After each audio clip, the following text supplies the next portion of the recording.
Hi everybody, it's Coach Rob. Welcome to part two of this very simple 5 minute or so coach's log on nutrition. And I'm just covering some of the basics right now. We may go into much more detail in the future. The prior video that was just done was on day-to-day nutrition and general larger guidance. And today we're going to talk about sports nutrition. And I kind of covered this in previous episodes on hydration and recovery fueling, but let's just go ahead and dive right in. When it comes to easy days, you're spending an hour on the bike or less, 20 to 30 minutes or less running, you're probably not going to need any fueling. I'm sorry, it's just that simple. It's water and electrolytes. You know, if you can't stand just the normal taste of water, then put a splash of juice in there, your favorite juice. I like lemon. Sometimes I'll mix lemon with lime, sometimes lemon or lime and cherry. But when we're talking about a splash, we're talking like maybe at the max 2 tablespoons full, not enough to have a real calorie count. And then, of course, electrolytes. I usually, when it comes to electrolytes, I'm real careful about salt intake nowadays. So I want to make sure that, you know, it's either going to be warm and humid or a longer duration ride. An hour plus is when the lights come in. Otherwise, I can just do water and juice or just plain water. If I'm not up to, mixing anything, just got to go. Now, when it comes to fueling, I start looking at fueling for longer endurance rides of 90 minutes or greater. Today is going to be almost 2 hours, so I'm actually going to be consuming something every 20 minutes. I'm already behind because of shooting a couple of videos. And what I'll do in this particular case, I make it very simple. I've got 2 Lara bars with me, and what I'll do is I'll eat a third of each one of them every 20 minutes. That gets me through most of it. I'm not going to be able to replace all the calories from this ride. I am trying to lose some weight. I'm not trying to lose a ton. It's more of a maintenance thing. And, I'll probably drop 5 pounds over the course of the next 4 to 6 weeks, and that's perfectly acceptable. Hopefully, world change gets back to normal, and maybe not. We'll have some racing in the near future, and I'll have that weight right where it needs to be.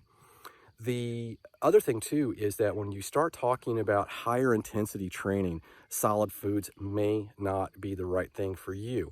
That's when you start looking at sports engineered foods. I prefer real whole foods on long, easy days, whether it's running or cycling. But when it starts to become something where the temperatures go up, the intensity goes up, I start looking for liquid-based fuels, whether it's a gel, homemade, or sports engineered. And I might even try to add more calories to my sports mix.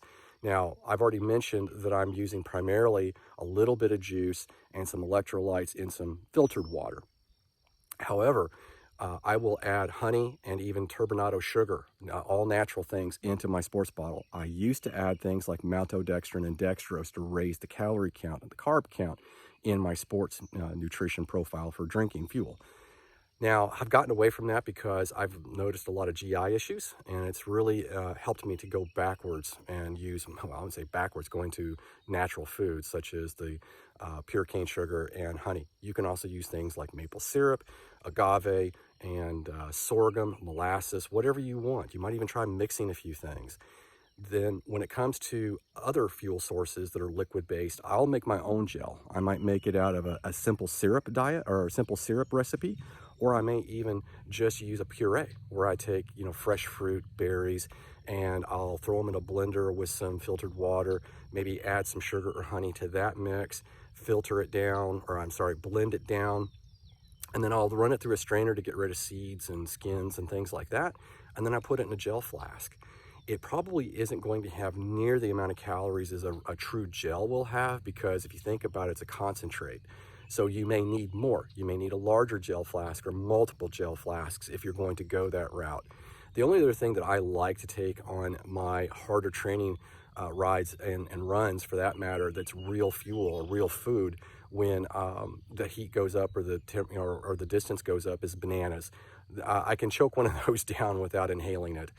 So that's it in a nutshell. We'll definitely cover a lot more as we go forward. There is more to it, but these are some of the simplest things that you can take advantage of right now if you're having a hard time making heads or tails out of what you need to do next. Hope everyone has a great training week, and we'll talk again real soon.